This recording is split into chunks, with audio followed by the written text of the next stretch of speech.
Depressed, frustrated, sad, confused. You want answer. Let's talk.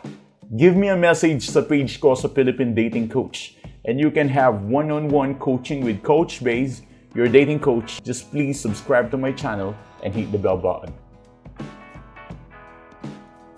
So, ano ang nangyayari? I mean, what's the situation right now? Masakit ba? Yung ex na dati mong araw-araw ka-chat, ngayon, sin zone ka na lang. Pero teka, baka mali lang yung ginagawa mo. Dito na tayo papasok. And, paano nga ba to? Dito sa video na ito, hindi kita tuturuan mangulit.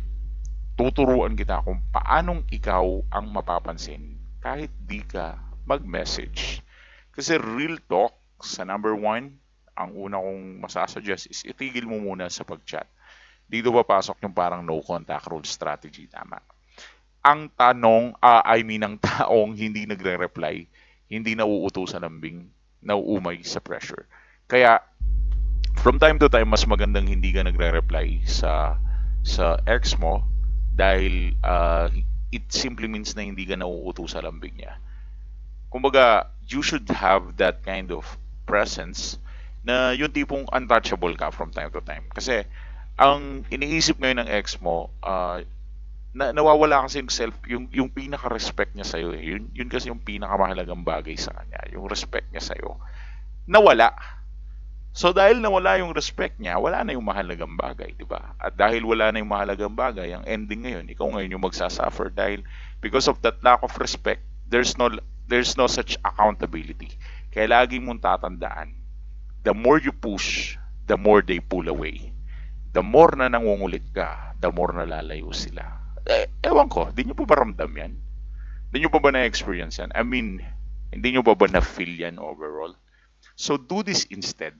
Mag-step back ka muna ng buong respeto sa sarili. Huwag ka nung muna magparamdam ng, alam mo yun, 30 or 7 to 14 days or 60 days or 90 days or no contact rule talaga. Depende sa sitwasyon yan. Pero meron kang days na kailangan sundan. Huwag ka muna magparamdam for a couple of days na minimum. Hindi ka cold, hindi ka galit. Okay, hindi ka cold, hindi ka galit. It's just you are quiet and composed. Napaka-attractive kasi ng isang tao na quiet lang and composed. Yan yung magiging main asset mo para sa sarili mo. The more you become quiet and the more you become composed, the more you are winning. Kaya dito papasok yung part 2. Ito yung tinatawag nating internal reset. You should ask yourself, bakit ko siya gustong kausapin? Gusto ko bang makipag-chat kasi nami-miss ko siya? O kasi feeling ko kailangan ko ng validation? Mga ganyan yung mga question na tanong mo sa sarili mo. Bakit ba kasi kailangan nyo pa mag-chat? Ba't kailangan nyo mag-usap? Eh, hiwalay naman kayo ngayon. Kasi every time na nag-chat siya sa'yo or nag-uusap kayo, nafe-feel mo yung validation, nafe-feel mo may touch kayo. Sarili mo lang illusion yan. It is not something real. It is just your own made-up standard. Hindi naman talaga require na mag-usap kayo para lang maramdaman at ma-feel mo siya. Eh ano ngayon kung nag-uusap kayo, di ka naman niya mahal, di ba?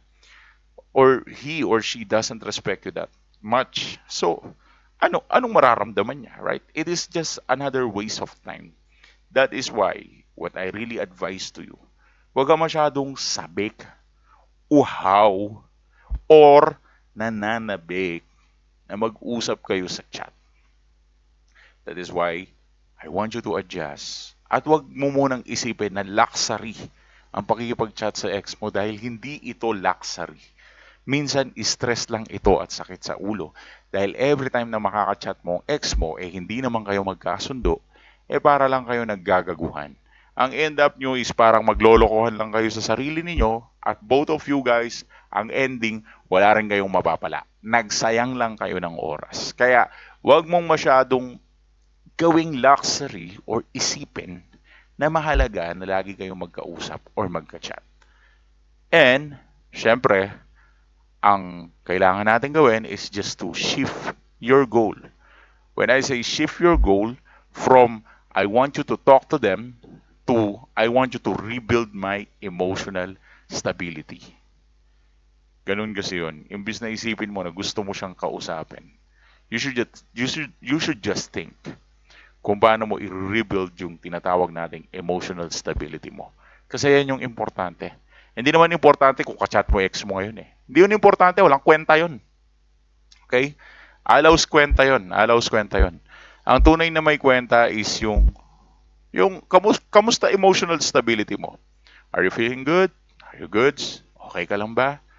Yeah, that's what I mean. Kasi ang nais ko sanang malaman mo na once na ang emotional stability mo ay na-build na, para ka na rin nakapag-build ng sarili mong palasyo. Mahirap ka nang gibain. Okay? At hindi lang naman kasi tungkol to sa paano mag-chat sa ex eh. At paano ako magugustuhan ng ex ko, paano ako mamahalin ng ex ko. Lahat ng mga yan, nasa isip mo lang yan eh. Yung parang imagination mo lang yan eh. Ang ending lang dyan is, gusto mo mag-build ng emotional stability. Right? Mag-build ka ng palasyo mo. Dahil imbis na ang ex ko bumalik, mas gusto mo dapat na salita is paano ako magiging tao na hindi magigiba. Kaya build your emotional empire and emotional stability. Ito yung tip ko sa'yo. Gamitin mo itong panahon ng katahimikan. Ito, tahimik. Huwag ka kasing tamad, no? Ngayong panahon ng katahimikan, ang gamitin mo, mag-journal ka. Sige, journal ka. Sulat mo yung mga problema mo sa papel. Bigyan mo ng time yung sarili mo. Write it on your paper. Learn a lesson from it. At that's how we do it. Okay? Mag-journal ka, mag-self-check ka, masdan-masdan mo yung sarili mo, tignan-tignan mo yung sarili mo, magbalik ka sa mga hobbies at values mo. What makes you happy? What makes you cool, right? What makes you real person? What makes you feel good about yourself? What makes you improve? Then go to the gym, go run. Takbo ka paminsan-minsan. Huwag puro tulala sa bahay. Diyos ko po. Baka masunog yung pader kakatingin mo eh, di ba? I mean, come on. Come on, guys. Just do some sort of improvement for yourself na alam mo na ang ending ay magbe-benefit din naman ay ikaw at ikaw din naman. So, kapag hindi ka available emotionally, dun ka mas nagiging interesting. Kayo kasi, ang kukulit nyo.